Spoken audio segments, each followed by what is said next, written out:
दोस्तों नमस्कार।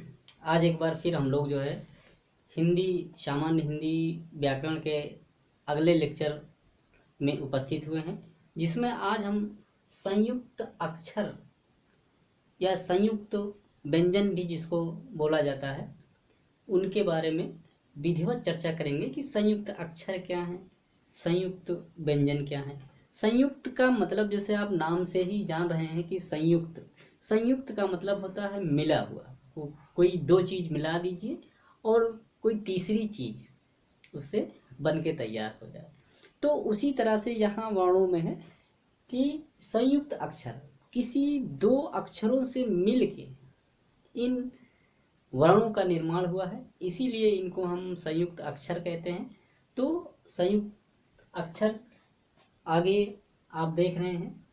इसकी अगर हम परिभाषा की बात करें, इसके अर्थ की बात करें कि इसका संयुक्त अक्षर संयुक्त व्यंजन नाम क्यों पड़ा, सबसे ज़्यादा ध्यान देने वाली बात यह है कि इनका संयुक्त अक्षर नाम क्यों पड़ा, संयुक्त व्यंजन हम इनको क्यों कहते हैं। जो ध्यान देने वाली बात है बस यही है, क्यों ऐसा इनका नाम पड़ा। जैसे संयुक्त अक्षर है तो अगर हम इसकी परिभाषा की बात करें, यहाँ से अगर हम देखें तो यहाँ लिखा गया है जिन व्यंजनों के उच्चारण में अन्य व्यंजनों की सहायता लेनी पड़ती है। जिन व्यंजनों के उच्चारण में अन्य व्यंजनों की सहायता लेनी पड़ती है, अर्थात ऐसे वर्ण ऐसे व्यंजन ऐसे जो एक से अधिक वर्णों से मिलकर बने होते हैं, संयुक्त अक्षर या संयुक्त वर्ण कहलाते हैं। अब इन संयुक्त अक्षर में कौन कौन से अक्षर आते हैं, जैसे छ आता है हमारा, त्र आता है, ज्ञ आता है और श्रा आता है। ये चार वर्ण जो हैं यही संयुक्ताक्षर हैं। इन्हीं को हम जो है संयुक्ताक्षर नाम देते हैं। इन्हीं को हम संयुक्ताक्षर का मतलब होता है संयुक्त और प्लस अक्षर, तो ये संयुक्ताक्षर बन गया। इसे छ आप देख रहे हैं तो आधा का और मूर्धन्य सा से मिलके बना है छ। जैसे हम पढ़ते हैं कक्षा, तो इसमें इसको अगर हम बोलेंगे छ, थोड़ा सा छ, कक्षा। उसी तरह से अगर हम त्रा की बात करें, त्रा जो है आधा ता और रा मिलके त्रा बना हुआ है। अगर हम ज्या की बात करें तो आधा जा और या मिलके ज्या का निर्माण हुआ है। स्रा की अगर हम बात करें तो तालव्य आधा मिला हुआ है और रा पूरा मिला हुआ है, तब हम जाके श्रा का उच्चारण कर पा रहे हैं। तो यहाँ अगर हम देखें तो इधर भी व्यंजन है और इधर भी शा रा या रा, ये भी व्यंजन है। इसका मतलब ये कि दो वर्ण जो मिले हैं वो हैं व्यंजन ही। उन दो व्यंजनों के मिलने से किसी तीसरे तरह का वर्ण, तीसरे प्रकार के वर्ण का निर्माण हुआ है, इसलिए जो है इनको जो है संयुक्त अक्षर कहा गया है। क्योंकि दो अलग अलग व्यंजनों से मिलकर इनका निर्माण हुआ है। तो सवाल सीधे परीक्षा में पूछता है कि भाई छ का निर्माण कैसे हुआ है, तो वहां हमको इस चीज को ध्यान में रखना है कि छ अगर बना तो का के नीचे हलन प्लस मूर्धा वाला श। त्र अगर बना तो ता के नीचे हलन प्लस र, तभी हम त्र का निर्माण कर पाएंगे। ज्या अगर बना तो यहाँ पे आधा जा और प्लस या मिलके ज्या बना हुआ है। श्रा अगर बना तो यहाँ हम देखेंगे कि आधा ताला बेशा और प्लस रा। और इस हलंत का हमको विशेष ध्यान देना है कि आधा का है, आधा ता है, आधा जा है, आधा ताला बेशा है। यहाँ हमको विशेष ध्यान देना है कि इनका निर्माण किन अक्षरों के संयोग से बना है। तो आप ऐसे भी लिख सकते हैं कि दो व्यंजनों के संयोग से जब किसी तीसरे वर्ण का निर्माण होगा तो वो संयुक्त अक्षर या संयुक्त व्यंजन या संयुक्त वर्ण कहलाएगा। तो यही केवल चार हैं और कभी कभी सीधे सवाल पूछ लेगा कि संयुक्त वर्ण कितने प्रकार के होते हैं या कितनी तरह के होते हैं या इनकी संख्या कितनी होती है। तो यहाँ हम 4 जो है ध्यान में रखेंगे कि संयुक्त अक्षर की जो संख्या होती है वो 4 होती है। तो मेरे ख्याल से संयुक्त अक्षर आप समझ गए होंगे। आगे एक थोड़ा सा और है, उसको हम जान लेते हैं इसी में, जिसको हम कहते हैं द्विगुण व्यंजन। जिसको हम कहते हैं द्विगुण व्यंजन।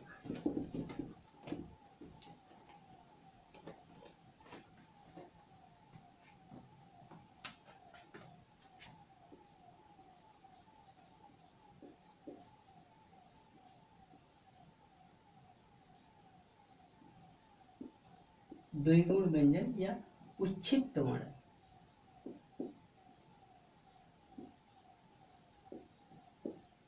उच्छिप्त वर्ण, द्विगुण व्यंजन या उच्छिप्त वर्ण। द्विगुण का अर्थ क्या है? द्विगुण शाब्दिक अर्थ पे आप पहले ध्यान दीजिए। द्विगुण शाब्दिक अर्थ पे अगर हम ध्यान देते हैं तो द्विगुण, द्विगुण का मतलब ऐसे वर्ण, द्विगुण का मतलब या ऐसे वर्ण या ऐसे व्यंजन, ऐसे वर्ण या ऐसे व्यंजन जो 2 प्रकार के शब्द को बनाने में प्रयुक्त होते हैं, प्रयोग किए जाते हैं। ऐसे व्यंजन या ऐसे वर्ण, ऐसे व्यंजन या वर्ण जो 2 प्रकार के शब्दों, 2 प्रकार के शब्दों के निर्माण में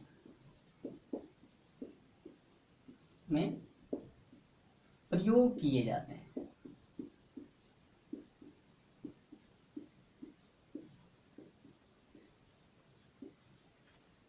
ऐसे व्यंजन या वर्ण जो 2 प्रकार के शब्दों के निर्माण में प्रयोग किए जाते हैं, उनको हम द्विगुण व्यंजन, कौन सा व्यंजन कहते हैं?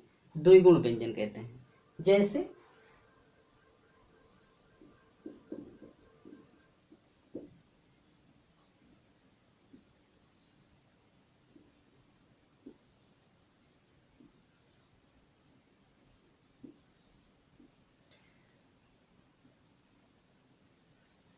ड़ और ढ़, ड़ और ढ़, इन्हीं को हम स्पर्शी व्यंजन में पढ़ चुके हैं। इनको हम स्पर्शी व्यंजन में पढ़ चुके हैं, जहां वो इस प्रकार से लिखे गए थे।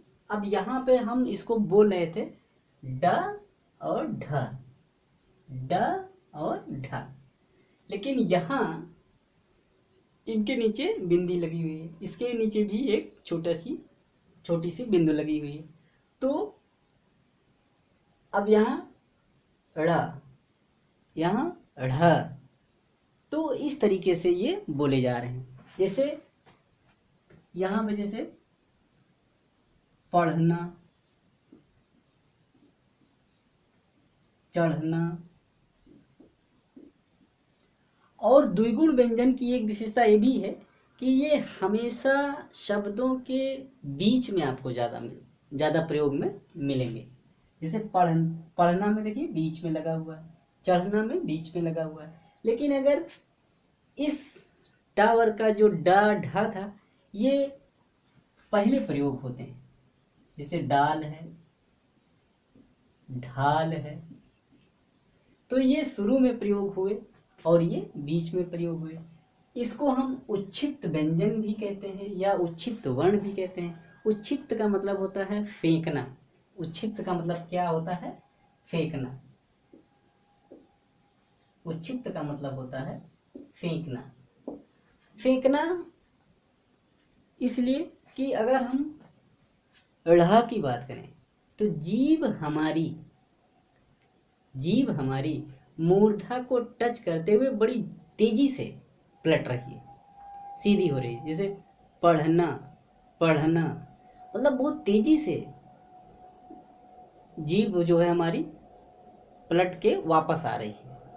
तो इसीलिए इनको जो है उच्छिष्ट व्यंजन का नाम दिया गया है कि भाई ये उच्छिष्ट व्यंजन के नाम से भी जाने जाते हैं। तो परीक्षाओं से यहाँ से भी सवाल आते हैं कि भाई द्विगुण व्यंजन कौन कौन से हैं, तो हाँ हमको ड़ और ढ़ दोनों को याद रखना होगा। इनकी संख्या कितनी होती है, तो इनकी संख्या अगर संख्या की बात करें तो इनकी संख्या 2 होती है। कभी कभी संख्या पूछ लेगा द्विगुण व्यंजन की संख्या कितनी है, तो वहाँ हम इसको जो है 2 बताएंगे। तो इस तरह से आज हम लोगों ने संयुक्त अक्षर और द्विगुण व्यंजन के बारे में अच्छी तरीके से जाना, और यहीं से बेसिकली परीक्षाओं में सवाल पूछे जाते हैं। बहुत ज़्यादा इसके और डिटेल में जाने की आवश्यकता नहीं है। और जो भी कॉन्सेप्ट, मैं तो कहता हूँ कि जो भी कॉन्सेप्ट आप पढ़िए, जो भी चीज़ें आप पढ़िए, उनके बेसिक चीज़ को आप खूब बढ़िया से तैयार करके रखिए, क्योंकि प्रश्न जो भी पूछे जाएंगे वो बेसिक कॉन्सेप्ट से प्रश्न पूछे जाते हैं। ऐसा नहीं है कि आप प्रश्न उत्तर रट के चले जाइए उसी में से आ जाएगा। तो बेसिक कॉन्सेप्ट अगर आपका क्लियर है तो आप परीक्षाओं को देने में निश्चित रूप से थोड़ा सा अच्छा फील करेंगे, और प्रश्नों की प्रकृति आपको अच्छी तरीके से समझ में आ जाएगी। तो आज के लिए बस इतना ही। धन्यवाद। जय हिंद, जय भारत।